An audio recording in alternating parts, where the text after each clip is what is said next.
స్వాతంత్రం వచ్చిన తర్వాత తమిళనాడులో ఎంతమంది ముఖ్యమంత్రులు అయ్యారు, వారు ప్రవేశపెట్టిన పథకాలు ఎంతవరకు సక్సెస్ అయ్యాయి అనేది ఈ వీడియోలో తెలుసుకోబోతున్నాం. Let's get into the video. స్వాతంత్రం వచ్చిన తర్వాత మొదటి ముఖ్యమంత్రి ఓ రామస్వామి. ఈయన కాంగ్రెస్ పార్టీకి చెందినవాడు.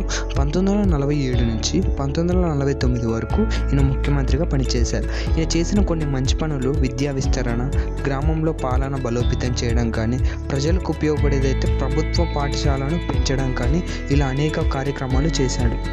రెండవ ముఖ్యమంత్రి వచ్చేసి పిఎస్ కుమారస్వామి రాజన్. ఈయన కాంగ్రెస్ పార్టీకి చెందినవాడు. కాలం 1949 నుంచి 1952 వరకు.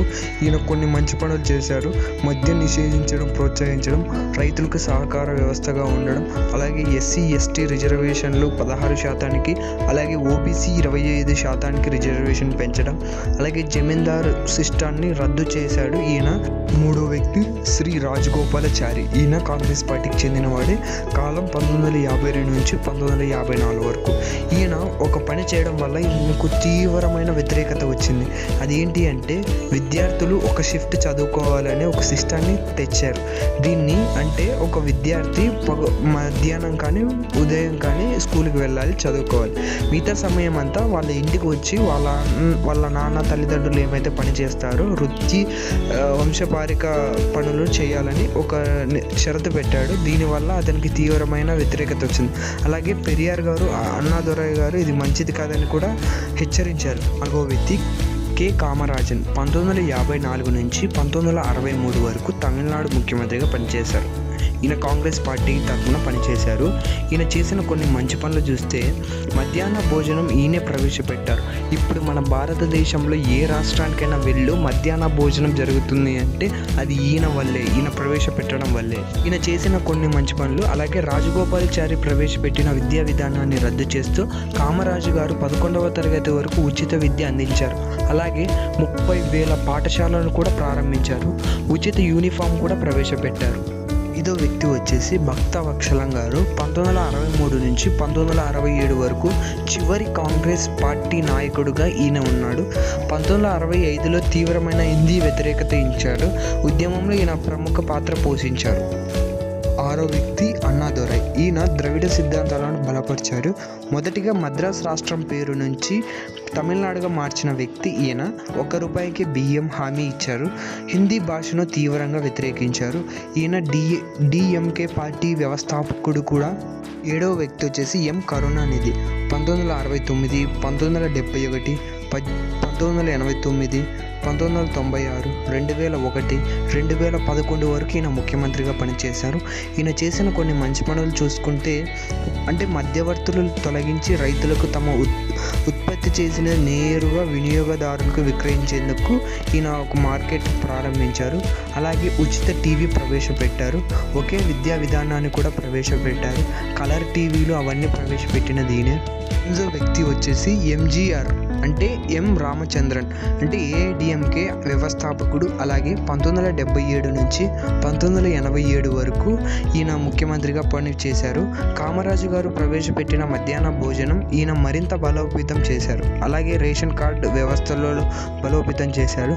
30% ఉద్యోగాలు రిజర్వేషన్లకు మహిళలకు దక్కేలాగా చేశారు. 9వ ముఖ్యమంత్రి వచ్చేసి విఎన్ జానకి. ఈమె ఎంజీఆర్ గారు చనిపోతానే ఏఐడిఎంకే పార్టీ తరపున ముఖ్యమంత్రిగా కూడా పనిచేశారు. ఈమె పెద్దగా ఏమీ చేయలేదు. 10వ ముఖ్యమంత్రి వచ్చేసి జయలలిత. ఏఐడిఎంకే పార్టీ.